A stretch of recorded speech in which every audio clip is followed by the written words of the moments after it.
Hello, and thank you for listening. My name is Dara Whitmore. I'm 34 years old. Last month, I walked into my family's brand new restaurant and saw my grandmother's recipes. My recipes, stolen, framed on the wall, and sold as their legacy. They erased me from the story, so I fought back. I exposed the fraud, shut their restaurant down, and started my own supper club, where Mamie's food and her truth live on. If you've ever been pushed out of your own legacy, this story is for you. I was born in a town so small, the only things people argued about were church sermons and potato salad. Crescent Ridge, Oregon. Population, 1,813, not counting cats. Our house sat on the corner of Maple and 7th, one crooked white fence and a cracked porch swing. That house smelled like vanilla extract and bleach. Mamie's doing, mostly. She ran the kitchen. Vivian ran the rest. Vivian Whitmore, my mother, could clear a room with a look. Everything with her was about posture, legacy, appearances. Even our grief had a dress code. She ironed napkins during funerals, smiled for photos at hospital beds, and gave hugs like they were on a timer. People thought she was gracious. I thought she was calculating. My brother Garrett, though, he worshipped her, and she rewarded him for it. Garrett was golden. He always knew what to say, what to wear, who to charm. He didn't just get attention, he demanded it, and the world handed it over like change from a tip jar. I used to watch him from the staircase during family parties, listening to him retell Mamie's recipes like they were his own memories. He never stepped foot in that kitchen, but somehow everyone believed him. That's when I learned, people don't always listen to the one who knows the truth. They listen to the one who tells it loudest. Mamie saw through it. That woman had the softest hands and the sharpest instincts. She knew who was real. When no one else saw me, she did. At 8, I couldn't talk to adults without stuttering, but I could debone a chicken. I could knead dough until my arms burned. I could recite every ingredient in her jam glaze like a hymn. And Mamie let me. She taught me without words, just hands and rhythm. In that kitchen, I wasn't invisible. I was necessary. But Vivian didn't like that. She didn't like the mess. She didn't like the quiet bond we had that didn't include her. Once, I spilled flour on her patent leather pumps. She didn't speak to me for 3 days. Garrett called it an overreaction. I called it training. The last real memory I have of Mamie is her standing at the stove, humming Patsy Cline, a wooden spoon in her hand. She handed me a tattered notebook, its pages butter-stained and full of scribbled margins. "For when I'm gone," she said. I was 15. I didn't know she meant soon. Mamie died that fall. Massive stroke. No warning. No goodbye. At the funeral, Vivian cried for the cameras. Garrett gave a speech. I stayed in the kitchen, refilling coffee urns for people who forgot my name.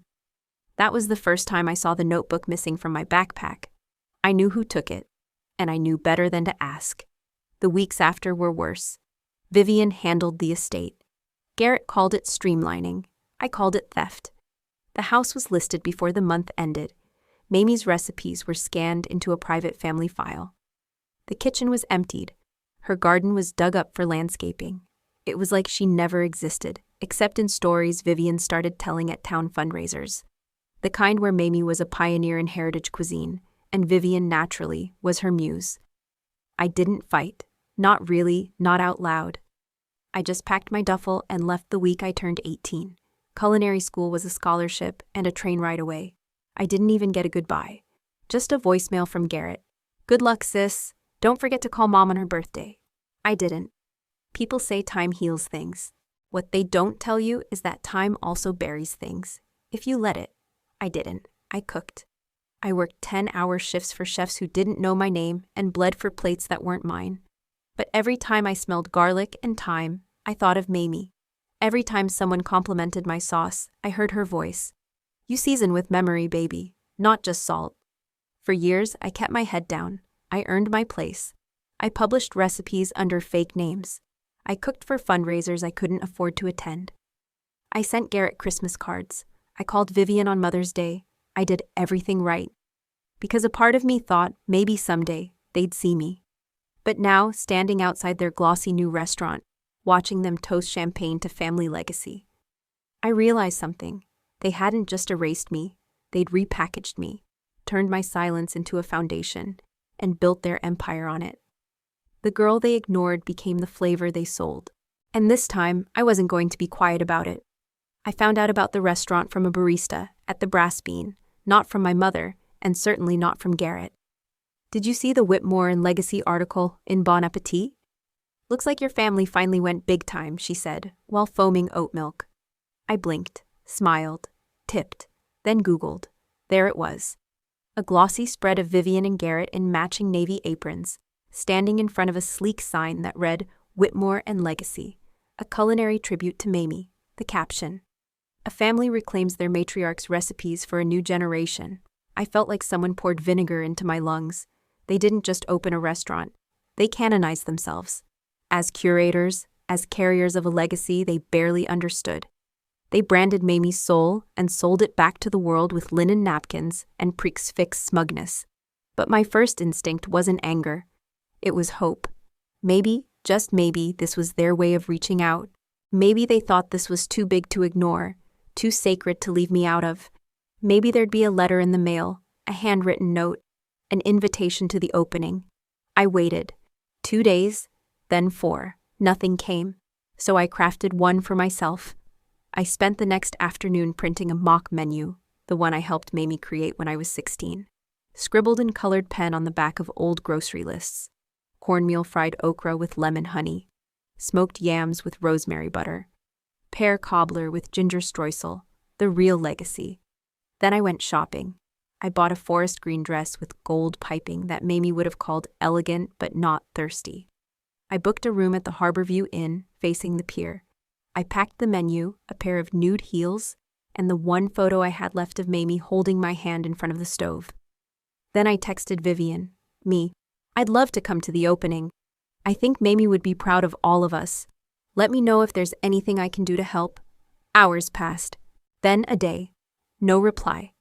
But at 11:14 p.m., Garrett texted, Garrett, if you do come, wear something nice. Please don't make things weird. Mom's stressed enough. Weird. Like existing was a disruption. Like showing up would spoil their curated little origin story.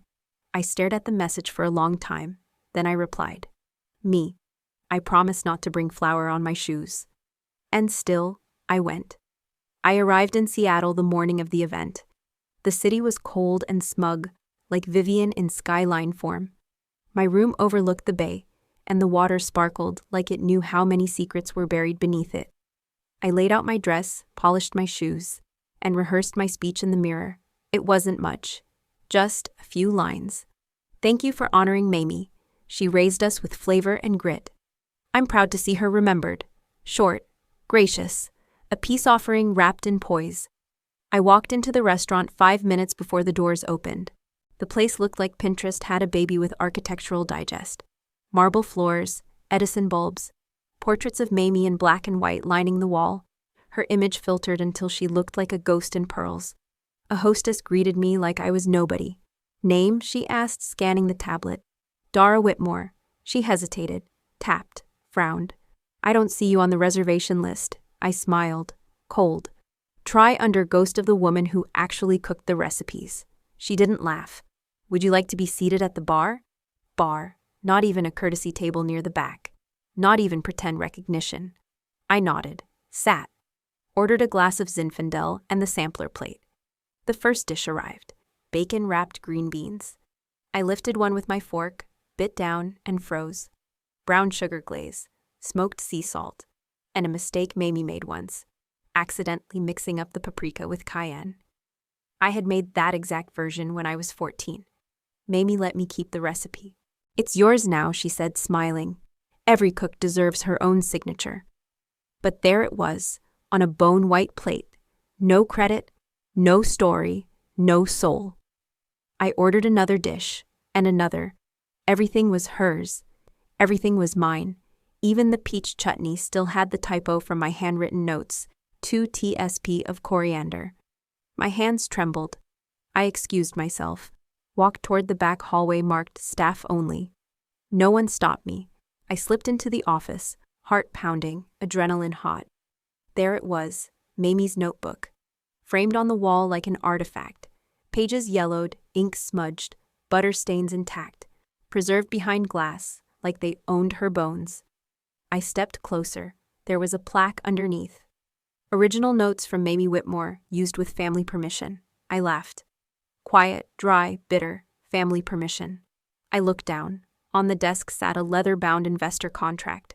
I flipped it open. Article 3. All recipes and culinary assets utilized in Whitmore and Legacy, derived from the Mamie Whitmore collection, are the intellectual property of the Whitmore family estate, represented by Vivian Whitmore as legal heir. But there was a problem. Vivian was never Mamie's legal heir. I was. I knew it. And deep down, I think they knew it too.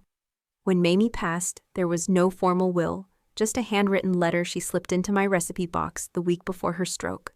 I hadn't read it in years, but I remembered one line. You were the only one who tasted before asking what was in it. That's how I know it's yours. I took a photo of the contract, another of the notebook. Then I slipped out the back door. No screaming match, no scene, no broken champagne flutes. Just a promise to myself. If they wanted to keep selling a legacy, then it was time they paid the full price. The first bite was betrayal. It was the green bean dish again, brown sugar glaze, cayenne heat. The exact recipe Mamie gave me on a Tuesday afternoon when I was 14 and heartbroken over my first failed math quiz. Back then, she said, sweet and sharp go together better than people think. But now it was plated with gold microgreens and labeled Mamie's signature haricots. They didn't even spell haricots right on the chalkboard menu. I stared at that plate like it was evidence in a trial. Because it was. Then came the fried catfish with smoked cornmeal crust. The same one Mamie only taught me after I cried into the batter over Garrett winning another school award. That dish was mine. So was the caramel apple tart with burnt cinnamon crust. So was the lemon balm lemonade with honey ice cubes. Every item on that menu was a page of my childhood, rewritten in someone else's font. They'd whitewashed my history and dressed it up with linen napkins and Edison lights. So I did what any Whitmore woman with a spine would do. I got up from the bar and walked straight to the back office. No one stopped me. No one recognized me. Inside, the room smelled like printer toner and lavender cleaner. Clinical, sterile, unlike anything Mamie ever touched. Then I saw it. Framed on the wall, her notebook. Mamie's real, original, grease-stained, coffee-ringed notebook. My name written in the corner of every other page. Encased in glass like she was some damn museum relic they'd unearthed. Not a person we loved and lost. Below it, a brass plaque read, "With permission from the Whitmore family estate." That was the moment the air left my lungs. I turned to the desk and found a leather-bound folder titled Investor Package, Whitmore and Legacy. Inside, there it was in black and white. All recipes, techniques, and culinary assets are the legal property of the Whitmore family, derived from the archives of Mamie Whitmore, as certified by Vivian Whitmore, sole surviving legal heir. Sole surviving heir. I almost laughed. Vivian wasn't even the one who brought Mamie soup when she had the flu. She wasn't there when Mamie whispered recipes in her sleep, when her hands shook too much to stir, and I held the bowl steady. I was there, every day, every memory, every moment Mamie gave her soul to food, she handed it to me, not them. And I had proof. A letter Mamie wrote me the week before her stroke, slipped inside my recipe box. I hadn't looked at it in years, but I remembered every word burned into my bones. Especially this part. If they ever try to take what I gave you, don't fight with fire. Bake it slow. Let the truth rise. I took photos of the framed notebook, the plaque, the investor folder. I didn't take the physical items. I didn't need to. The evidence would be enough. I walked out just as the music started. Vivian stood at the entrance, greeting guests in a navy satin dress that looked like it cost more than my apartment. Garrett was giving an interview to a local news anchor, calling Mamie a trailblazer and the inspiration for everything we do. I didn't interrupt. I didn't cause a scene. Because this wasn't about revenge. It was about restoration. They wanted to build a kingdom on her back? Fine. But I'd be the earthquake that reminded them foundations matter. Back at my hotel room, I retrieved the letter. There it was, Mamie's handwriting, wobbly but defiant. She never used words like estate or heir. She said, Dara gets it all, because she didn't ask for it. She earned it. Then I noticed something else. The letter referred to a recipe Mamie and I worked on for years, a triple-layer cornbread cake. But it wasn't in the framed notebook. I checked the scanned photos. Page 73 was missing, torn. My hands trembled. Then I remembered. In the old quilted suitcase Mamie gave me, the one I never unpacked, I had a folder of scrap notes, buried under postcards and dried herbs. I dug through it, hands shaking, and there it was, a wrinkled, butter-stained, handwritten version of the triple cornbread cake, with Mamie's signature at the bottom, and mine beside it. That recipe wasn't just missing, it had been deliberately removed. Vivian and Garrett didn't just steal the notebook. They altered it, sanitized it, curated her memory to fit their brand, and erased me in the process. That's when I made my decision. I called an old friend, Alicia Lopez, a food culture blogger who once interviewed Mamie for a podcast. She loved Mamie like a second grandma. I sent her the photos, the menu, the investor file, the missing recipe. She didn't hesitate. "Give me 3 days," Alicia said. "I'm about to write the blog post they'll wish they never read." Next, I called a lawyer. Not a flashy one, a quiet, precise one, Olivia Chen. She specialized in intellectual property theft and estate fraud. I sent her the same files. She called me back within an hour. "This is strong," Olivia said. "It's not just about recipes, it's about identity theft, fabrication of authorship, misuse of inherited legacy." I exhaled for the first time in days. The storm hadn't arrived yet, but it was coming, and this time, I wasn't just weathering it, I was steering it. Mamie used to say, "The recipe is only half the story. The other half is who gets to tell it." Well, now it was my turn. I didn't storm out of the restaurant that night. I walked, slow, steady, with that kind of eerie calm people mistake for weakness. But it wasn't weakness, it was clarity. And clarity, when it cuts through betrayal, feels cold as steel. I went back to the hotel, placed my bag on the desk, and opened the small box I'd carried for years. It held the only things that truly mattered. Old notes from Grandma Mamie, a faded Polaroid of us shelling peas, and a thin leather folder labeled in her handwriting, "For Dara, if the kitchen gets too loud." Inside, folded like it was waiting for this moment, was a rough draft of the cornbread pudding recipe. The real one, the one with the missing honey glaze. The page they had framed at the restaurant had been torn, doctored to look whole, but it was incomplete. I knew because I remembered the evening Mamie created it. I was 8. She spilled the honey by accident, and instead of cleaning it up, she said, "Well now, maybe the pudding's sweeter this way." It was. She never changed it back. That night, I scanned every page, every margin note. I needed evidence, but more than that, I needed alignment with the truth. I wasn't going to light fires. I was going to expose the ones they thought they'd hidden. The next morning, I contacted a copyright attorney in Portland who specialized in culinary IP. I asked 2 questions. 1, if someone passes down original recipes, can they be protected? 2, if a will or inheritance letter was altered, what could be done? She was quiet for a moment, then said, "If you have the original notes and can prove authorship through handwriting, drafts, and history, you may have a case, especially if a fraudulent transfer occurred post-mortem." I exhaled. Not hope, just confirmation. I didn't tell her everything. Not yet. Just enough for her to start looking into the Whitmore filings. I knew Garrett and Vivian had made everything look family-oriented on paper. But I also knew Mamie had written me a letter when I was 15 and tucked it into a book of Southern folktales. I found it the week she died. It said, "Sweetheart, if they try to take the kitchen, remember, your table doesn't need their chairs, it only needs your voice." I kept that letter in my wallet. I still do. 2 days later, I met with Alice Mears, an old food critic and blogger who'd adored Mamie back in the 90s. I asked her for a coffee. She thought I wanted to pitch her a pop-up. I didn't. I slid a photo across the table. It was the Whitmore and Legacy menu beside a photo of Mamie's handwritten pages. Alice stared for a moment. "Are you saying they lifted this entire thing?" I didn't answer. Just let silence hold the weight. She didn't press. She knew the industry. She knew what it meant when the quiet ones spoke. She leaned in. "If I run this, you'll get buried in headlines. You sure you want that?" I replied. "I don't need the headlines. I need the truth to cook a little. Let it simmer in the right kitchens." She nodded. "Then let's season it right." While Alice worked on her piece, I got to work on mine. I contacted 3 independent chefs I admired, women who'd been pushed out of corporate kitchens, told their flavors were too bold or too old-fashioned. I pitched them something different, a supper club with no white tablecloths, no investors, no watered-down dreams, just food, memory, and fire.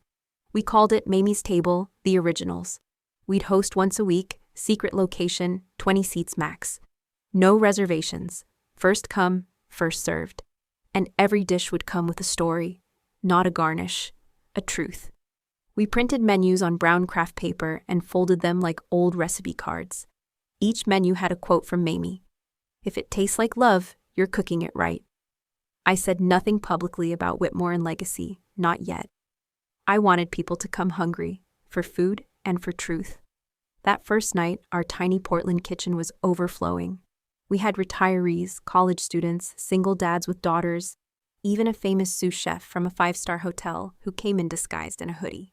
The food was soulful, but it wasn't just the flavor, it was the clarity. Word got around fast. A week later, a food influencer with 200K followers posted, "Just had cornbread pudding at Mamie's Table, way better than the overpriced copy at Whitmore and Legacy." Then came the questions, the tags, the side-by-sides. And finally, Alice's blog dropped. It was titled, "The Stolen Table: How Seattle's Hottest Restaurant May Have Cooked a Lie." It didn't mention me by name. It didn't need to. The story held side-by-side photos, recipe notes, and pointed questions about Vivian Whitmore's sudden culinary credibility. The final paragraph hit like a cleaver. Legacy doesn't always mean inheritance. Sometimes it means appropriation served cold. The fire had started, but I didn't need to fan the flames. I just needed to keep cooking. When I got back to Portland, I didn't cry. I didn't scream into a pillow or call a friend to vent. I boiled water, peeled garlic, sautéed onions until they wept. My grief always found its way into a pan, not a diary. And as I stirred that old cast iron pot, the one Grandma Mamie used to call her truth cauldron, I realized something. They thought they had buried the truth under polished marble countertops and press releases. But the truth doesn't rot. It ferments, it sharpens, it waits for heat. I dug out the old storage trunk Mamie left me the year she died. It still smelled like cedar and dried bay leaves. Buried under her shawl and Sunday gloves was a faded manila folder, marked Rough Cuts. I had forgotten it existed. Inside were messy drafts of recipes that never made it into the final notebook. But one stood out, sweet pepper pudding, a quirky little dish Mamie said was too ahead of its time. I remembered making it with her once. She burned the first batch and laughed so hard she cried. The handwriting was unmistakably hers, and in the margin she had scribbled, "For Dara only. Tell no one till it's perfect." My hands trembled. They hadn't stolen this one. That night I sent 3 emails. One to a lawyer I found online who specialized in intellectual property and legacy rights. One to a food blogger named Ivy Wu, a former student of Mamie's who ran a mid-sized but fiercely loyal platform called Unplated. And one to a small community kitchen in Northeast Portland that sometimes rented space for pop-ups. In the subject line of each email, I wrote the same thing. "It's time to set the record straight."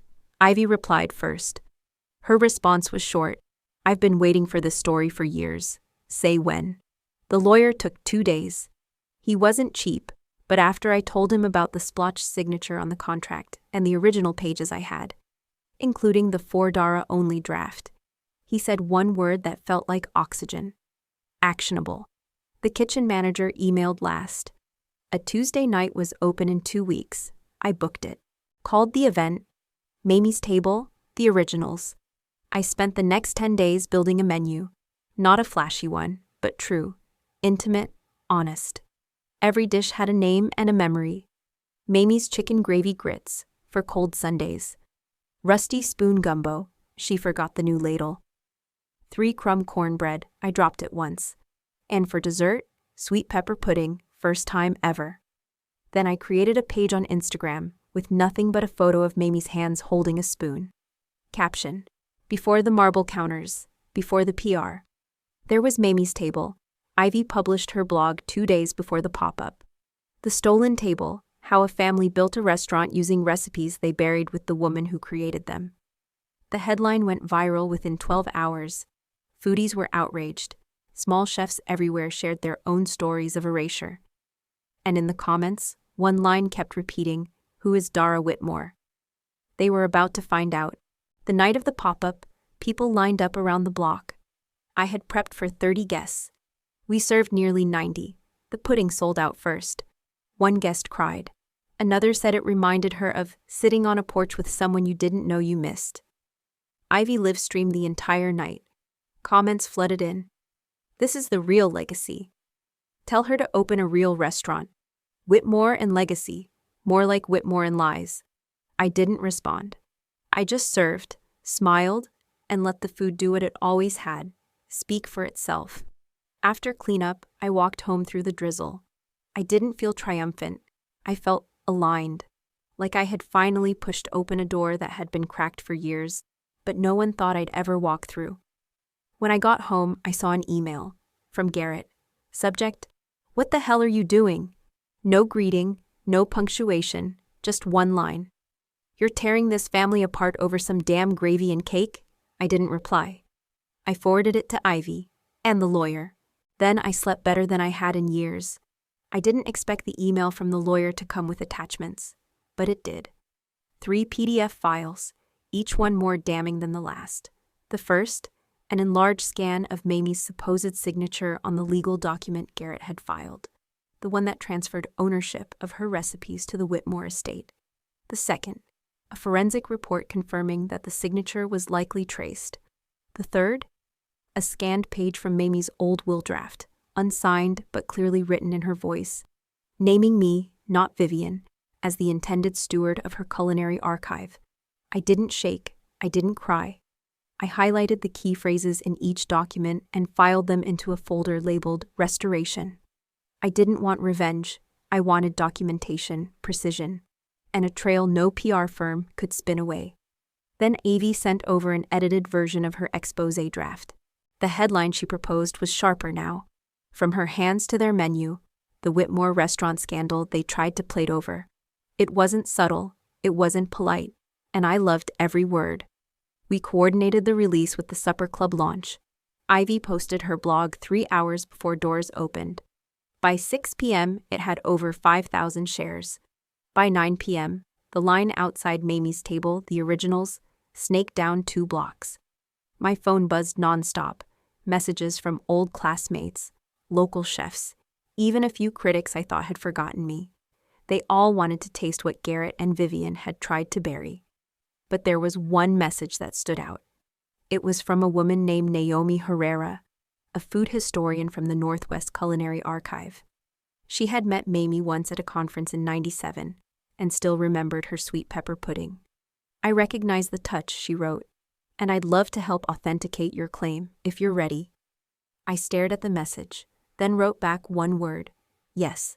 The next morning, I met Naomi in the quiet of the archive's reading room. I handed her the manila folder, the original drafts, the margin notes. She held each page like it was made of silk. After 20 minutes, she looked up, tears lining her eyes.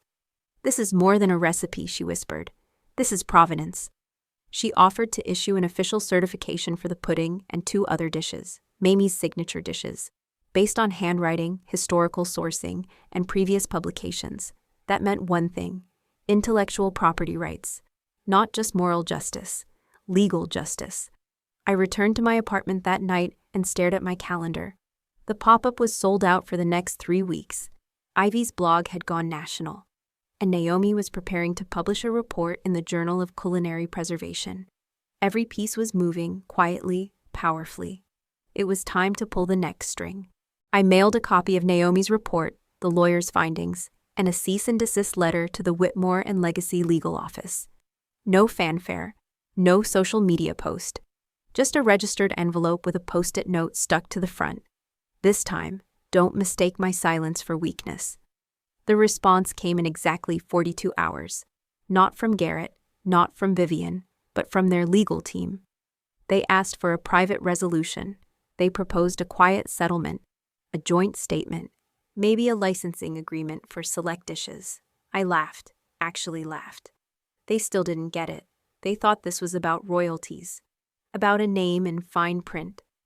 I told them I'd consider their offer under one condition. Vivian and Garrett would have to sit down with me on camera and admit the truth. Every word, no edits, no scripts. Just raw, honest food and a real conversation. They never replied. 3 days later, a lawyer representing Garrett filed a preliminary injunction against me, claiming I was defaming the brand and causing irreparable reputational harm. But by then, it was too late. The video from our first supper club had reached 1.2 million views. Ivy's blog had been picked up by 3 major food publications. And most damning of all, Naomi's certification had gone viral on culinary Twitter, with screenshots of Mamie's handwritten notes trending under the hashtag. Recipes don't lie. The court of public opinion was set. I wasn't shouting. I wasn't crying. I was plating. And the world was finally hungry to listen. The first real crack in their perfect porcelain empire came with a 1-star Yelp review. Then another, and another. Each post said something eerily similar. The food was good until I read that blog. Customers began attaching screenshots from Ivy's article, highlighting passages that called into question the origin of the menu. One woman even posted a photo of her plate next to a scan of Mamie's original recipe card Ivy had uploaded, captioned simply, "Explain this." Garrett tried damage control. He released a generic statement about family recipes passed through generations and how sharing tradition is what binds communities together. It might have worked if Ivy hadn't posted the full cease and desist letter I received from their legal team, time-stamped 2 days before his speech. That move lit the fuse. Seattle Food Gazette ran a piece titled "Legacy or Larceny? Inside Whitmore's Recipe Scandal." They weren't subtle. Their investigative team reached out to multiple culinary historians, comparing menu items to archived cookbooks and even old county fair submissions from Mamie. The resemblance was undeniable, especially the sweet pepper pudding, the one Naomi had certified. Vivian, meanwhile, went completely silent. Not a word, not a press appearance, and the public noticed. When the matriarch doesn't defend the legacy she claims to preserve, people begin to question who actually built it. I watched it all unfold with a quiet, coiled calm. I didn't gloat, I didn't post, I kept cooking. Then came the invitation. Not from Garrett, not from Vivian. From the producers of Table Talk, a nationally streamed culinary roundtable show. They wanted me to speak about intergenerational ownership in food culture, specifically what happens when legacy becomes a weapon. I almost said no, but then I saw the episode guest list. One of them was a James Beard nominee, another a chef who had once told me I'd never make it out of Mamie's shadow. And suddenly, I knew exactly what to serve. The day of the taping, I arrived early, calm, dressed in charcoal gray with no logos, no labels, just a silver brooch, Mamie's, shaped like a rolling pin. The panelists greeted me politely, a bit too politely, like they expected the same girl who used to stammer through networking events. But I wasn't that girl anymore. When the host asked me to introduce myself, I didn't hesitate. My name is Dara Whitmore. I'm the founder of Mamie's Table in Portland. And I'm here because legacy without acknowledgement is just theft dressed in nostalgia. There was a pause, then a murmur. One panelist asked if I had proof that my family had taken recipes. I didn't blink. I have documents, forensics, certification. But more than that, I have memory. I have the moment Mamie cut too much cayenne into a batch of stew and made us eat it anyway. That's not something you copy. That's something you carry. The room fell silent. Another panelist tried to soften the tension. Do you think families always mean to exclude? No, I replied. But when they do, and when they profit from it, silence becomes complicity. And I won't be complicit in erasing the woman who raised me. By the time the segment ended, my inbox had 27 new messages. Editors, chefs, advocacy groups. But the one that stood out was a short email from a woman named Carla. I watched you. I've been erased too. Let me know how I can help. People are ready to set new tables. I walked out of the studio and into the Seattle wind. Cold, sharp, honest. The kind of air that wakes your skin up after years of going numb. Then my phone buzzed. It was Garrett. One text. "You had your moment. Back off before it gets worse." I stared at the screen for a second, then typed 3 words back. "You're already late." I didn't delete Garrett's message. I screenshotted it, saved it in a folder titled Receipts. I wasn't about to start a war. I was documenting the one they already launched. Quiet doesn't mean weak. It means I'm listening while you dig your own grave. 2 days later, an exposé dropped on Seattle Food Gazette. Family feast or intellectual theft? A closer look at Whitmore and legacy. It included side-by-side comparisons between Mamie's handwritten recipes and the restaurant's featured dishes. The layout was brutal. It wasn't just the food. It was the handwriting, the notes in the margins, even Mamie's misspelling of rosemary on page 43. It was surgical. Garrett responded with an Instagram video, scripted, a navy suit and a fireplace behind him. He said the family was saddened by the misunderstandings and open to having a private dialogue. I laughed. That was his move. Look clean, say nothing, make people tired of asking questions. He'd always banked on my exhaustion. But I wasn't tired, I was on fire. And then something happened I didn't plan for. A food critic from the New York Post reposted the Gazette article with the caption, "If true, this is culinary plagiarism." Within hours, I got calls from 2 different podcast producers, both asking for interviews. I said no to both. Not because I was afraid, because I wasn't done cooking yet. That Friday, I hosted the 3rd supper club night at Mamie's table. We served pickled peach chutney with smoked pork belly, a dish Mamie invented after watching a neighbor toss overripe fruit. I told the story as people ate. Some laughed. One woman teared up. It wasn't about the food. It was about remembering someone whose hands shaped more than a kitchen. After the meal, someone asked, "What do you hope happens next?" I answered honestly, "I don't hope, I prepare. Hope is passive. Preparation cooks." The following morning, a cease and desist letter showed up at my door. From Whitmore and Legacy, accusing me of slander, defamation, and unlawful sharing of proprietary content. My lawyer, Reggie, an ex-DA with a voice like crushed gravel, read it and smiled. They're rattled. "What do we do?" I asked. He leaned back. "Nothing, yet. But you might want to release the second batch." So I did. That night, I uploaded 10 scanned pages from Mamie's notebook, annotated recipes from 1986 to 1992, next to dated invoices from the restaurant's opening week, showing the exact same items. I posted it with a simple caption. I never needed credit, I needed honesty. Since that's off the menu, here's the bill. It spread like wildfire. Foodie Twitter exploded. Reddit threads with titles like "Vivian Whitmore is canceled" and "They stole Grandma's cookbook" trended for hours. A celebrity chef I'd admired for years DM'd me. "Your story is changing how we talk about legacy." Meanwhile, the restaurant issued a temporary closure notice due to internal restructuring. Rumors swirled, investors pulling out, Vivian stepping down, health inspectors showing up unannounced. I went home, microwaved leftover soup, and sat on my porch with a blanket Mamie sewed. I didn't smile. Not yet. This wasn't a victory lap. It was just the truth finally catching up to the lie. The next morning, my mother called. First time in 4 years.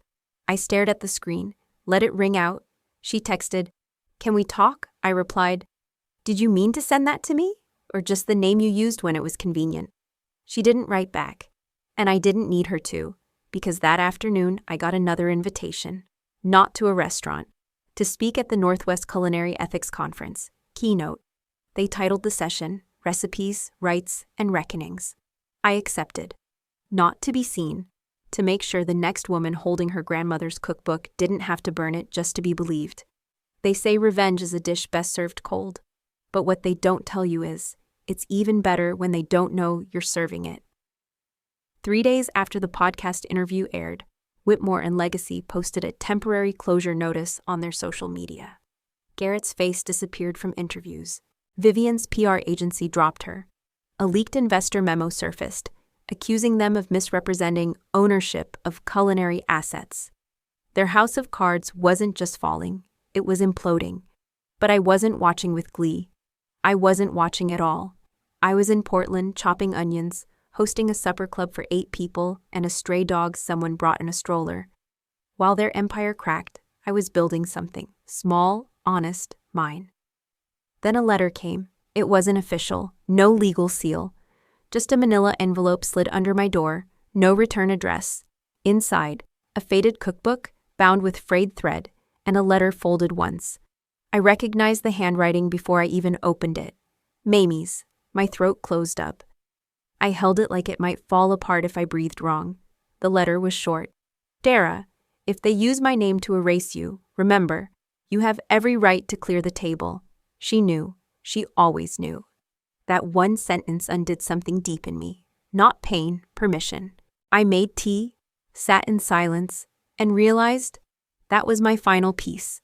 The next morning, I scanned the letter. I posted it. No captions, no hashtags, no statement. Just her words and my silence. It spread like gospel. Thousands of comments, women tagging daughters, granddaughters, men saying they hadn't spoken to their sisters in years, but would now. One woman wrote, "My mom's banana bread recipe is the only thing I have left of her. Thank you for reminding me it matters." But not everyone was grateful. Vivian called that night. I let it ring 6 times before picking up. "Dara," she breathed, like she'd been running. "I saw the letter." "Did you send it?" I asked flatly. "No, but it doesn't change everything you've done. You've embarrassed the family, your brother." "No," I interrupted. "You embarrassed yourselves. I just turned the lights on." Silence. "I did what I had to," she said, voice hardening. "To protect Mamie's legacy." "You mean your version of it?" She was my mother. She was mine too. I didn't yell. I didn't cry. I just ended the call with, "You kept her name. I kept her soul. That's why people believe me." Then I blocked her. That night, Garrett showed up at the supper club. No cameras, no entourage. Just him, standing by the kitchen door with that same smirk he wore at 10 years old, when he'd get away with stealing pie. "Nice place," he said, glancing around. I didn't stop chopping tomatoes. "You win," he muttered. "They picked you." I raised an eyebrow. "Is that what you think this was?" He shrugged. "You've always wanted to be the center." I put down the knife, looked him dead in the eyes. I never wanted center. I wanted a seat. He didn't answer, just stared at his shoes. Then, "You could help us rebuild, rebrand, bring some of that authenticity." "Authenticity?" I echoed. "That's what you call what you took?" Garrett's charm was like cheap cologne, strong from afar, nauseating up close. "I'm offering you a chance," he said. "No," I said, turning back to the tomatoes. "I'm giving you one, to walk out before I tell the others who you are." He left, didn't slam the door, didn't say goodbye. The next morning, a news alert. Whitmore and Legacy under federal investigation for copyright fraud. Guess someone forwarded Mamie's letter to the right people. Funny how truth works. It's quiet, slow, and then sudden, like a knife through soft butter. And I wasn't done. I booked a flight to Chicago for the Northwest Culinary Ethics Conference. I wasn't there to tell a sob story. I was there to warn, to teach, to raise the volume on all the voices like mine, usually silenced by tablecloths and family photos on menus. As I stepped onto that stage, I wasn't shaking. I was steady. Because legacy isn't something you inherit. It's something you defend. One dish at a time. I didn't expect the fire marshal's notice to be taped to the glass doors of Whitmore and Legacy by the end of the week. But there it was, temporarily closed due to pending investigation. The ink still looked wet when someone snapped a photo and posted it on Reddit. Within an hour, it had 11,000 upvotes and a caption, "When you steal grandma's recipes and karma cooks faster than you." I didn't laugh. Not because it wasn't funny, but because it wasn't over. The phone calls started before sunrise. Reporters, ex-staffers, even a local food historian asking if I'd like to co-write an article on culinary justice. Garrett's smug face was nowhere to be found on TV, and Vivian had gone silent across her PR firm's website. But behind the scenes, they were scrambling. They tried issuing a statement. "We are heartbroken by the misunderstanding and committed to honoring Mamie's legacy." I read it twice and still couldn't find my name. Then the Seattle Food Gazette published the interview I did weeks ago. They'd held it, waiting for the right moment. The headline hit hard. She was cut from the family recipe. Now she's cooking her own table. I didn't promote it. Didn't need to. By noon, it was trending. The letter from Mamie, the one I posted, was picked up by advocacy groups about culinary plagiarism. I never imagined there was a whole underground of chefs who'd had their ideas stolen, their stories erased, their dishes repackaged with someone else's face on the brand. One woman DM'd me, "Thank you, I thought I was crazy when they told me flavor has no copyright." Garrett must have thought the same thing, because by Friday, he filed a preliminary injunction against me for defamation and brand damage. That was a mistake. My lawyer, Deborah Chen, who used to litigate for restaurant conglomerates in New York before moving to a farm and becoming a food rights activist, grinned when she saw the paperwork. "You want this to go to court," she said, "because once discovery starts, they'll have to hand over everything, including their forged inheritance documents." And that's exactly what they didn't want. On Saturday morning, while I was prepping cornbread muffins for the supper club, a delivery guy in a suit showed up with a box. No return address. Inside were 14 file folders, a thumb drive, and a single Post-it. "I'm sorry, I didn't know." It was signed by Chloe, a former intern from Whitmore and Legacy I barely remembered, but who must have seen more than she let on. The thumb drive held scanned documents, emails between Vivian and a fake notary, timestamps proving when the original Sauté Mamie was modified. It was the missing link. And then the twist unraveled fast. A podcast host I admired, Tanya Brooks, known for exposing unethical business in the food world, asked me to appear live.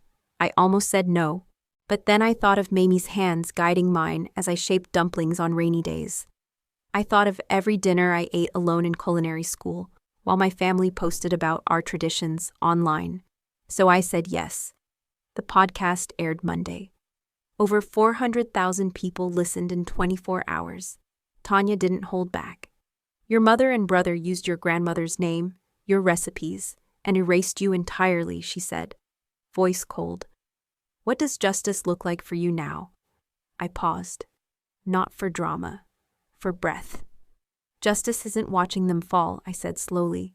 "It's rebuilding what they tried to bury, and making damn sure nobody else gets silenced the way I did." After the episode dropped, a boycott against Whitmore and Legacy surged. Yelp flooded with one-star reviews. Food vendors cut ties. Health inspectors reopened old complaints from former staff. Even the mayor's office released a statement about ensuring ethical standards in culinary businesses receiving city grants. And the next bombshell? One of the investors, Madison Wolfe, a tech entrepreneur with a reputation for sharp ethics, issued a public apology.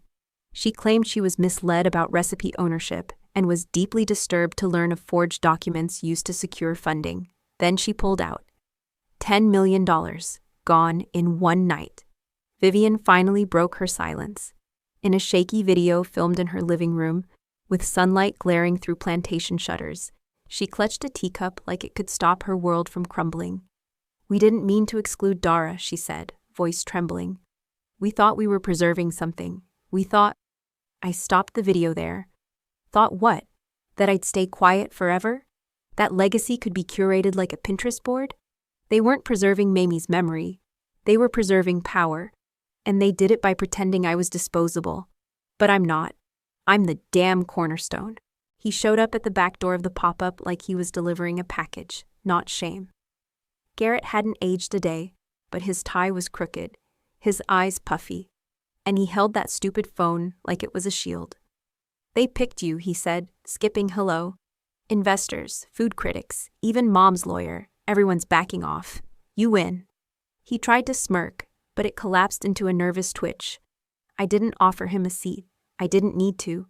I stirred the soup on the stove, let the silence stretch until it softened like okra in heat. Then I said it plainly, like flipping a dish towel over my shoulder. I wasn't playing to win, Garrett. I was standing so no one else had to eat last again. He blinked. "Is that some kind of moral victory speech?" I faced him fully now. "It's a woman standing where your empire thought she'd kneel." He scoffed, but the tension in his shoulders said it landed. He muttered something about lawsuits and Mom not doing well, and maybe we can salvage some PR. but it all dissolved against the steam rising between us. He left without saying goodbye. The next day, the blog that had once celebrated Whitmore and legacy ran a new headline. Supper Club outshines stolen brand. Portland's new star isn't just cooking, she's reclaiming. The photo was me in my apron, laughing with two older women at the back counter. It was unposed. It was real. The ripple effect started slow, but spread fast. Chefs I'd once cooked beside in forgotten kitchens began tagging me in their resilience recipes. A food influencer who'd ghosted me during the early blog scandal emailed a public apology, and then sent her own grandmother's peach pie recipe for our Thursday night story dinner. Vivian stayed silent in public, but her absence was loud. She'd vanished from talk shows, from the board of culinary charities she once chaired. But whispers floated in. She was living in Palm Springs now, alone, refusing interviews. Some said she was writing a memoir. Others said she wasn't speaking to Garrett either. I didn't gloat. I didn't need to. Letting go felt cleaner than revenge. Meanwhile, people began lining up before we opened, not for hype, but for healing. One night, a woman handed me a handwritten note at the door. My son called me again after 5 years. He said he saw your story and realized not all recipes come from perfect people. Thank you. I held that note all night in my apron pocket. I didn't cry, but I let myself breathe easier than I had in years. Vivian did call eventually. It was late. I was mopping the floors, humming something Grandma Mamie used to sing when her feet ached. I saw the name, let the phone ring twice before answering. I didn't want it to end like this, she said. Her voice was slower than I remembered, less sharp, like the edges had been left in water too long.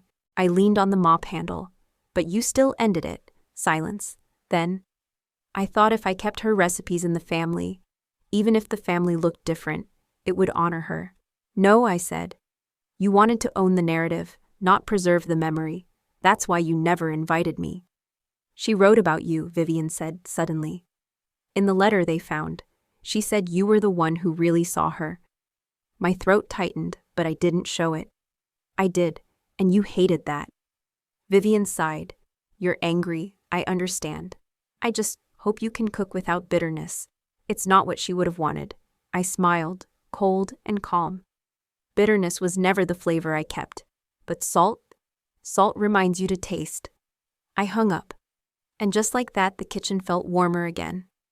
We started setting our own table, not out of spite, but out of space, for the people who'd been pushed to the edge of someone else's spotlight. We didn't print menus, we told stories. Every Tuesday was testimony night, where someone shared a recipe passed down by memory, not measurement. I hired staff that other restaurants said were too old, or too green, or too loud. I kept one rule. If you're in this kitchen, you matter. And if someone forgets your name, we write it in chocolate on their damn plate. At first, people came for the drama. Then, they came for the food. But what made them stay? That's easy. They stayed because, for once, someone didn't just serve dinner. We saw them, and we let them be seen. The first night Mamie's table opened, I didn't sleep. Not because of anxiety, because of silence. That deep kind of stillness that comes when you've stopped surviving for someone else's approval. I sat alone in the back kitchen after closing, elbows on the counter, watching the last crumbs of cornbread disappear into the dish bin. And I realized I hadn't thought about Garrett or Vivian or Whitmore and legacy for 6 whole hours. That was a new record. That was healing.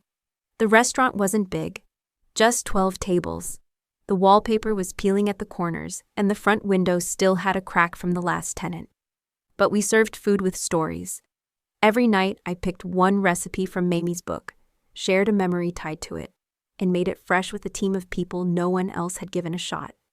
Ex-foster kids, dropout culinary students, and one 60-year-old dishwasher named Luann, who used to run a gumbo stand in New Orleans until Katrina took it all. Here, she wore lipstick again. We didn't have a Michelin star, but we had a line out the door. What we lacked in PR, we made up for in presence. People came back not because the food was trendy, but because it was real. This tastes like my grandma's Sunday kitchen, a woman whispered, through tears over a plate of smothered chicken. That's when I knew we were doing more than cooking. We were remembering out loud. A week after the soft opening, A man stood outside staring through the window for nearly 30 minutes. I thought he might be a food critic. Turns out he was from the Office of Culinary Inclusion. Apparently, someone had anonymously nominated us for a grant program supporting underrepresented food entrepreneurs. He handed me a clipboard, smiled, and said, "We don't give these out often. But this is soul work." I didn't cry in front of him. I waited until he left, then sat in the walk-in freezer and sobbed into a box of celery. That same week, Garrett showed up. I'd just finished plating catfish with hot honey glaze when one of my staff said, there's a tall guy in a very expensive coat who won't stop pacing in front of the door."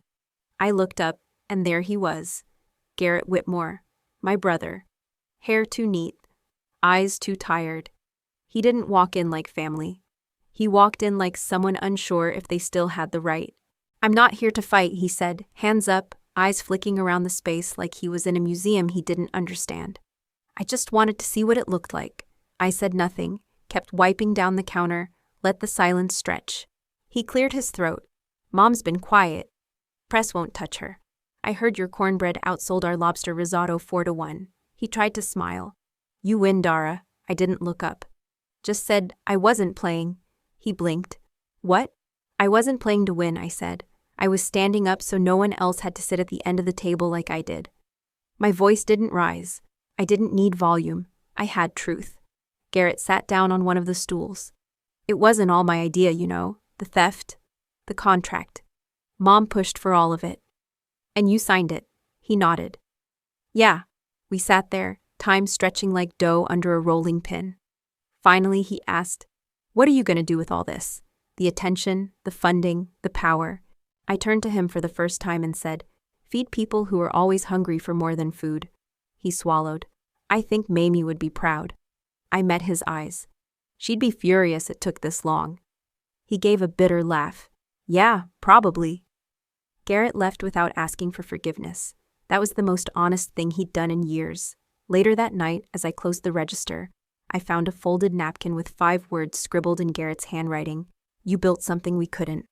I tucked it under Mamie's old pie tin on the shelf. Not because I forgave him, but because it reminded me, legacy isn't inherited. It's chosen. It's built. One plate at a time. Mamie's table didn't just serve food. It served the truth, with a side of clarity and a splash of freedom. Within 2 months, we made enough noise to quiet the ones who'd tried to silence me for decades. But I didn't open the restaurant to clap back. I opened it to breathe. And for the first time in years, I wasn't gasping anymore.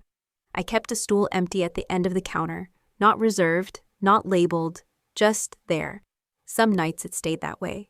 Other nights, someone who'd lost a grandmother or a story or a home would sit there and say, "I don't know why I came. I just needed somewhere to be seen." I always nodded. Then you came to the right kitchen. One of our regulars was a teenage girl named Cam, kicked out for coming out. She couldn't afford the special, so she volunteered to sweep. One day she looked up at me and asked, "Do you think people can build new families?" I didn't answer right away. I handed her a plate of cornbread and said, "Start with this. We'll build from here." People like Vivian didn't understand that. To her, legacy was about control. Whose name went on the front, whose story got spotlighted, who got to cut the ribbon. But to me, legacy was about who keeps cooking even when the stove gets cold, who shows up with love when the lights go out. A month after the restaurant hit its stride, a journalist from Fork and Flame did a full spread titled, "The Table She Built Alone." They called Mamie's Table the most authentic culinary experience in the Pacific Northwest. They praised our radical kindness in hiring staff who'd been overlooked. But the part that mattered most? A sidebar quote that read, "Whitmore and Legacy may own the building, but Dara Whitmore owns the story." Vivian read it. I know because she emailed me, not a long email. Just a subject line. Dinner? I stared at it for 5 full minutes. I didn't delete it, but I didn't reply either. Some wounds don't close with wine and polite conversation. Some tables don't get set again. Instead, I hosted our first story supper night. No phones, no reservations. One dish, one memory. That night, I made Mamie's 3-layer cornbread, the one she saved for birthdays and bad days. As I served it, I told the room, My grandmother used to say, "We don't cook for compliments, we cook so people come back." Then I smiled. "Looks like y'all came back." They clapped. Some cried, not for the food, but for the feeling, the warmth, the belonging. Afterward, as I scrubbed the last pot, Cam handed me a small folded paper. "Made this in art class," she said, eyes down. Inside was a hand-drawn picture of a long wooden table with mismatched chairs. Over it, she'd written in block letters, "This is what home feels like now." I didn't cry, not then. But I did go into the dry pantry, sit on a sack of flour, and let a tear fall into my palm. Just one. Just enough. The next morning, I added a new line to our chalkboard menu. "The final dish today is whatever your memory needs." People started requesting the strangest, most beautiful things. Peach cobbler like their aunt used to make, chili mac from a college dorm. One man even asked for toast that tastes like Saturdays. We tried our best, not to impress, to connect, and word spread. A community center offered us a second location. I declined. Growth wasn't the goal. Depth was. Instead, I used the funding to start a series of free cooking classes for older women who said they'd forgotten how to cook since the family stopped coming around. I told them, "Teach us. Your recipes deserve more than dust." That's what Mamie would have wanted. I still keep her pie tin by the register. A little dented, a little burned, but honest. Like her. Like me. Some nights, when the place is quiet and the lights are low, I stand at the window and whisper, "They finally came back, Mamie. Not them. The ones who needed us." And I swear, I feel her there, not as a ghost, as a presence. A warmth in the air. A hush that says, "Good job, baby girl. You remembered the secret ingredient." It was never just food. It was always the table. If you've ever been the one left off the invitation, if you've ever cooked the meal but weren't offered a seat, if your name was scrubbed from the menu of your own life, then hear me. You don't need anyone's permission to matter. You don't need legacy handed to you. Build your own damn table. Set it with what they said was too much of you. Serve it hot with everything they said was too emotional, too ambitious, too loud. And when they show up later, empty-handed, asking for a taste, let them watch from the doorway. My name is Dara Whitmore. I didn't reclaim a restaurant. I reclaimed my name. And I know this now. The best dish you'll ever serve is the one you cooked without begging for approval. So tell me, what will you cook, now that no one's watching? Drop a comment. Have you ever had to cook justice for yourself? I'll be reading every single one.